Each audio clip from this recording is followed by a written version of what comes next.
qui ne m'aiment pas, qui n'aiment pas mon genre, parce que peut-être parce que j'ai un accent, parce que je chante pas des chansons littéraires, parce que c'est très populaire. Enfin, il y a un tas de... Trois hommes qu'elle a aimés se sont donné la mort.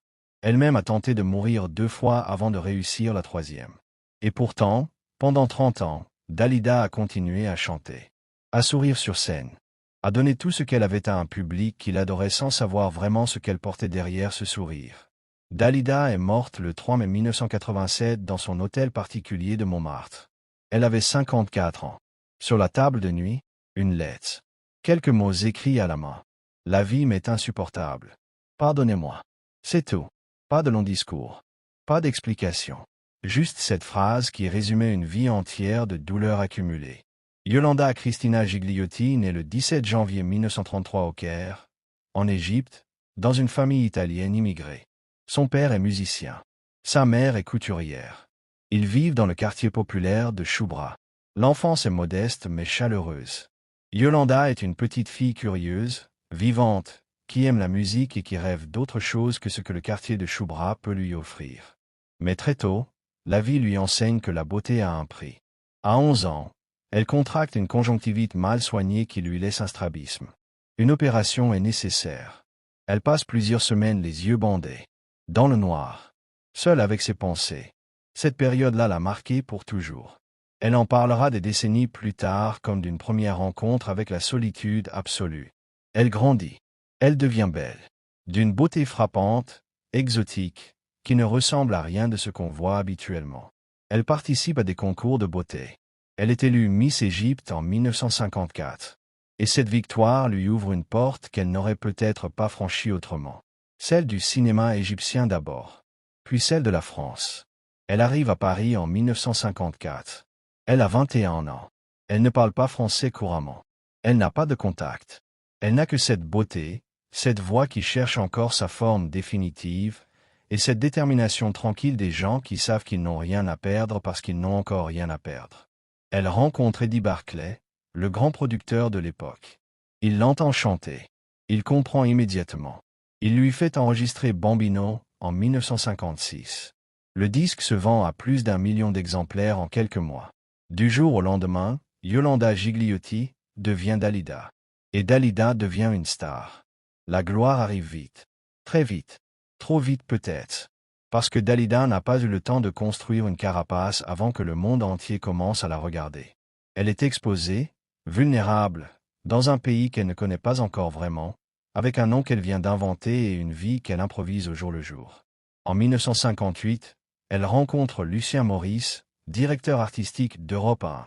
Il est intelligent, puissant, charismatique. Il croit en elle. Il l'aide à construire sa carrière. Il tombe amoureux. Il se marie en 1961.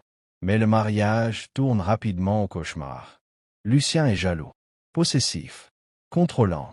La relation devient étouffante. Il divorce en 1962. Ce premier mariage rate laisse des cicatrices. Dalida commence à comprendre que l'amour, pour elle, ne sera jamais simple. Que quelque chose dans sa façon d'aimer attire les hommes compliqués. Les hommes qui ne peuvent pas lui donner ce dont elle a besoin. Et que la scène, avec ses lumières et ses applaudissements, sera souvent le seul endroit où elle se sent vraiment en sécurité. En 1966, elle rencontre Luigi Tenco au festival de San Remo. Luigi est un chanteur italien, beau, torturé, profondément mélancolique. Il tombe amoureux avec l'intensité des gens qui se reconnaissent dans leur propre fragilité. Ils participent ensemble au festival. Leur chanson est éliminée. Cette nuit-là, le 27 janvier 1967, Luigi Tenco se tire une balle dans la tête dans sa chambre d'hôtel. Dalida dort dans la chambre voisine. Elle entend le coup de feu. Elle est la première à le trouver. Elle tient son corps dans ses bras avant l'arrivée des secours. Cette image-là, elle ne s'en remettra jamais vraiment. Quelques semaines plus tard, elle tente de mettre fin à ses jours pour la première fois. Une overdose de médicaments. Elle survit. Elle sort de l'hôpital. Elle retourne sur scène. Parce que c'est tout ce qu'elle sait faire. Parce que la scène est la seule réponse qu'elle connaît à une douleur qui n'a pas de nom. Les années suivantes sont une alternance de succès immenses et de drames profonds.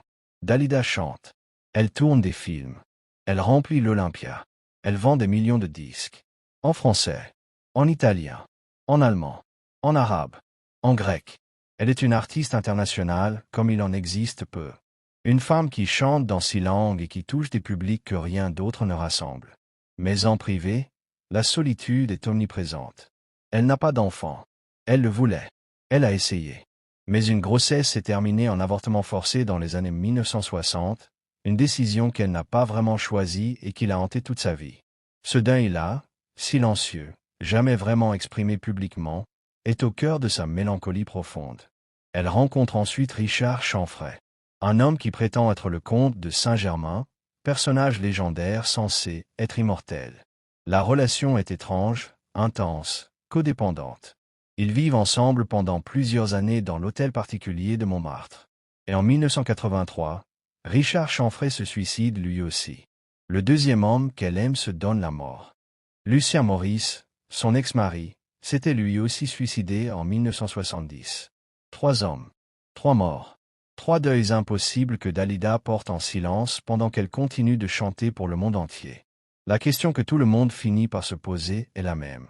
Comment une femme peut-elle continuer à monter sur scène avec tout ça? Comment peut-elle sourire sous les projecteurs quand sa vie privée ressemble à une série de tragédies grecques? La réponse est peut-être dans la scène elle-même. Quand les lumières s'allument et que le public est là, Dalida n'est plus Yolanda Gigliotti du Caire. Elle est Dalida. Et Dalida, elle, ne souffre pas.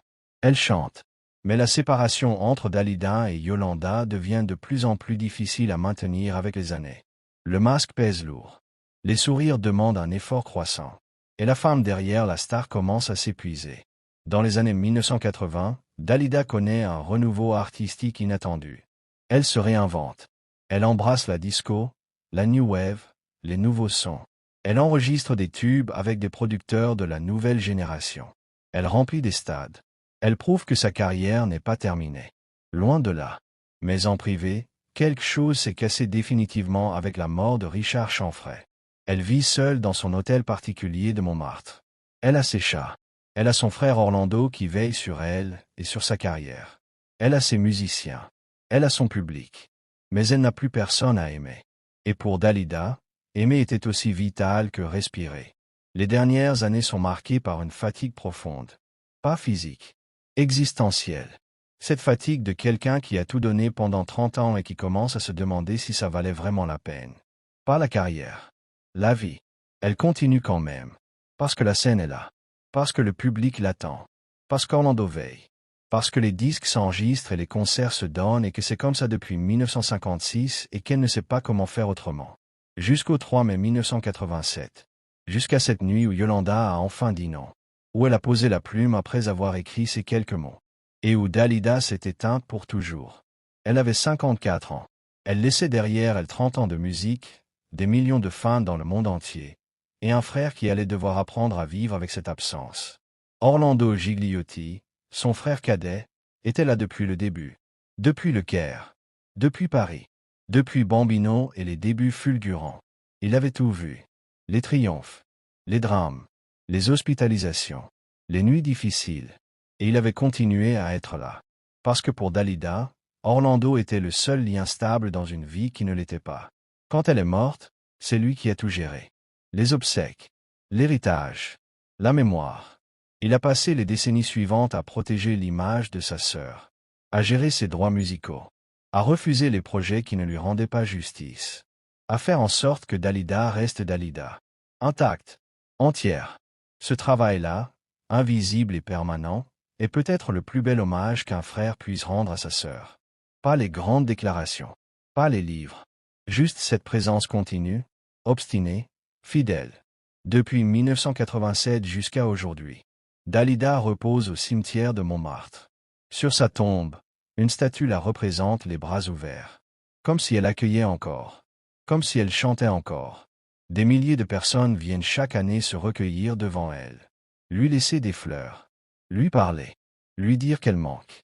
Elle manque. 38 ans après sa mort, elle manque encore. Il y a une question que les fans de Dalida se posent depuis 1987. Pourquoi une femme aussi aimée, aussi talentueuse, aussi entourée, a-t-elle choisi de partir? Pourquoi 30 ans de gloire n'ont-ils pas suffi à compenser ce que la vie lui avait pris? La réponse est dans les détails. Dans les petites choses que les biographies officielles ne racontent pas toujours. dans ces moments privés que seuls quelques proches ont connus, et dans cette blessure originelle que Dalida portait depuis l'enfance sans jamais vraiment pouvoir la nommer. Yolanda Gigliotti voulait être aimée, pas admirée, pas adorée de loin par des millions de fans qu'elle ne connaîtrait jamais. Aimée, vraiment, dans le quotidien, dans les matins ordinaires, dans cette intimité simple que les gens ordinaires prennent pour acquise et que les célébrités n'ont presque jamais. Elle a cherché cet amour toute sa vie, dans ses mariages, dans ses relations, dans ces hommes qu'elle aimait avec une intensité qui les écrasait parfois. Elle donnait tout. Et ceux qu'elle aimait n'avaient pas toujours les épaules pour recevoir tout ça. Luigi Tenco était fragile. Brillant mais fragile. Sa mort en 1967 n'est pas la faute de Dalida. Mais Dalida l'a vécu comme ça. Elle s'est demandé toute sa vie si elle aurait pu faire quelque chose. Si elle avait manqué un signe. Si elle avait été différente, est-ce qu'il serait resté? Cette culpabilité-là, irraisonnée mais réelle, s'est ajoutée à toutes les autres. À la grossesse perdue. Au mariage raté. À cette solitude fondamentale qui revenait toujours malgré les succès, malgré les albums, malgré les salles combles. Il faut parler de l'enfant qu'elle n'a pas eu. Dalida a eu une grossesse dans les années 1960. Une grossesse qu'elle voulait garder. Mais les circonstances, la pression de son entourage, l'époque, tout cela l'a conduite à y mettre fin. Une décision qu'elle n'a jamais acceptée vraiment. Elle en parlait rarement. Mais quand elle en parlait, c'était avec une douleur qui ne s'était pas atténuée avec les années. Cette maternité impossible est peut-être la blessure la plus profonde de toutes. Parce que Dalida aimait les enfants. Parce qu'elle aurait voulu être mère. Et parce que cette possibilité lui a été retirée d'une façon qu'elle n'avait pas choisie complètement.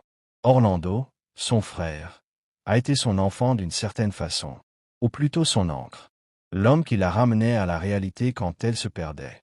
Celui qui gérait, organisait, protégeait, qui répondait au téléphone quand les journalistes appelaient, qui négociait les contrats, qui veillait sur la vie pratique pendant que Dalida habitait ses chansons. Leur relation était fusionnelle. Ils ne se ressemblaient pas surtout. Orlando est pragmatique, solide, ancré dans le monde réel. Dalida était poétique, émotive, habitée par des intensités que le monde réel ne savait pas toujours absorber. Mais ensemble, ils formaient quelque chose de complet. Elle était la voix. Il était les pieds sur terre. Après sa mort, Orlando a hérité de la responsabilité immense de gérer son héritage. Pas seulement financièrement, artistiquement, émotionnellement. Il a dit non à beaucoup de projets. Il a dit oui à d'autres. Il a participé à des documentaires. Il a accordé des interviews rares et soigneusement choisies. Il a veillé à ce que l'image de Dalida reste digne. Pas sacralisée au point d'en devenir fausse, mais digne. Il a ouvert la maison de Montmartre au public sous forme de musée pendant plusieurs années. Les fans pouvaient venir voir où elle vivait. Ses robes, ses meubles, ses photos. Un espace de mémoire vivante qui permettait à ceux qui l'avaient aimée de se sentir proches d'elle encore. Orlando est mort en 2016. Il avait 81 ans. Il avait passé 29 ans à protéger la mémoire de sa sœur. La gestion de l'héritage de Dalida est passée à d'autres membres de la famille et à des structures spécialisées dans la gestion des droits musicaux. Mais ce qu'Orlando a construit pendant ses 29 ans, cette façon de présenter Dalida au monde, cette insistance sur la femme derrière la star, reste le socle de tout ce qu'on sait d'elle aujourd'hui.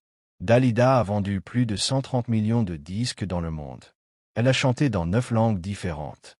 Elle a été la première artiste à recevoir un disque de platine en France. Elle a rempli l'Olympia 20 fois. Elle a été une icône en France, en Italie, en Égypte, au Liban, en Grèce, dans tous les pays où une femme belle qui chante avec son cœur trouve un public prêt à l'accueillir. Et pourtant la vie lui était insupportable. Cette contradiction est au cœur de la tragédie de Dalida. Le succès ne guérit pas la solitude. La gloire ne remplace pas l'amour. Les applaudissements de millions de fans ne compensent pas l'absence d'un homme qui vous aime vraiment dans l'intimité d'une vie ordinaire. Dalida voulait une vie ordinaire. Elle ne l'a jamais eue. Et à 54 ans, après 30 ans de tentatives pour trouver un équilibre entre la star et la femme, entre la scène et le foyer, entre Dalida et Yolanda, elle a décidé que c'était assez. Sa tombe à Montmartre est fleurie chaque jour. Les gens viennent de partout. Pas seulement les Français. Des Italiens. Des Égyptiens. Des Grecs, des Libanais, des gens qui ont grandi avec sa voix dans leur maison et qui viennent lui rendre un hommage silencieux. Ils lui apportent des fleurs. Ils lui laissent des lettres. Certains lui parlent. Ils lui disent qu'elle manque, qu'ils pensent encore à elle, que ses chansons sont toujours là. Et ils ont raison. Ses chansons sont toujours là. Gigi Lamoroso. Avec le temps, il venait d'avoir 18 ans. Des chansons qui traversent les générations parce qu'elles parlent de choses universelles. L'amour, la perte, le temps qui passe, la solitude qu'on apprivoise mais qu'on ne guérit jamais complètement. Dalida a mis dans ses chansons tout ce qu'elle ne pouvait pas dire autrement. Et c'est pour ça qu'elles restent. Parce qu'elles sont vraies. Parce qu'elles viennent d'un endroit réel. D'une femme qui a vraiment souffert. Qui a vraiment aimé. Qui a vraiment cherché quelque chose qu'elle n'a pas trouvé. Yolanda Gigliotti du Caire méritait une vie plus douce. Elle ne l'a pas eue. Mais elle nous a laissé de quoi nous souvenir d'elle pour toujours. Et ça, personne ne peut le lui enlever. Dites-nous en commentaire quelle chanson de Dalida vous touche le plus. Et abonnez-vous à la chaîne pour ne manquer aucun de nos prochains documentaires. Il faut revenir sur quelque chose que peu de gens mentionnent quand ils parlent de Dalida. Sa relation avec l'Égypte. Avec ses racines. Avec ce pays qu'elle a quitté à 21 ans et auquel elle pensait encore à la fin de sa vie. Le Caire l'avait formée. La chaleur, les couleurs, les odeurs du quartier de Choubra, la musique qui sortait des fenêtres le soir. Tout ça était gravé en elle. Et quand elle chantait en arabe, quand elle enregistrait des chansons pour le public du Moyen-Orient, quelque chose de différent apparaissait dans sa voix. Quelque chose de plus intime, plus vulnérable. Comme si l'arabe lui permettait d'accéder à une partie d'elle-même que le français ne touchait pas tout à fait. Elle était égyptienne autant que française. Elle appartenait à plusieurs mondes en même temps. Et cette appartenance multiple, au lieu de la rendre plus riche, l'a parfois rendue plus seule. Parce qu'on ne se sent vraiment chez soi nulle part quand on appartient à partout.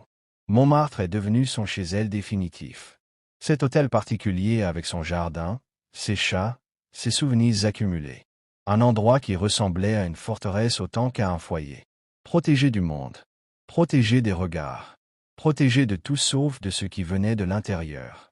C'est là qu'elle a fini. Dans cette maison qu'elle aimait. Entourée de ce qu'elle avait construit. Loin du bruit. Loin des scènes.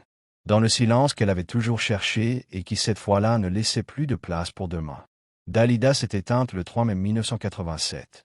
Mais Yolanda, la petite fille du Caire qui voulait juste être aimée, elle ne s'est jamais vraiment éteinte. Elle vit dans chaque note, dans chaque parole, dans chaque larme que ses chansons font couler encore aujourd'hui. Et c'est peut-être ça, la vraie vie d'une artiste. Pas les années qu'on passe sur Terre, mais ce qu'on laisse après, ce qui reste quand tout le reste est parti. Dalida a laissé assez pour que le monde s'en souvienne longtemps. 38 ans après sa mort, ses disques tournent encore. Sa voix passe encore à la radio. Des jeunes qui n'étaient pas nés en 1987 découvrent Gigi Lamoroso et tombent amoureux de cette femme qu'ils n'ont jamais connue. C'est ça, l'immortalité d'un artiste. Pas la statue au cimetière. Pas le musée à Montmartre. Cette façon de continuer à toucher des gens qu'on n'a jamais rencontrés, des décennies après qu'on soit parti. Dalida touche encore. Elle touchera encore longtemps. Yolanda Gigliotti méritait mieux que ce qu'elle a eu. Mais Dalida nous a tout donné. Et on lui doit au moins ça. Se souvenir d'elle. Pas seulement de la star. De la femme. Avec ses blessures. Ses amours impossibles. Sa solitude qu'elle portait en souriant. Et lui dire, même si elle ne peut plus l'entendre, qu'elle n'était pas seule. Qu'elle ne l'a jamais vraiment été. Qu'on était là, dans les salles, devant les postes de radio, les yeux fermés sur ses chansons. Qu'on est encore là.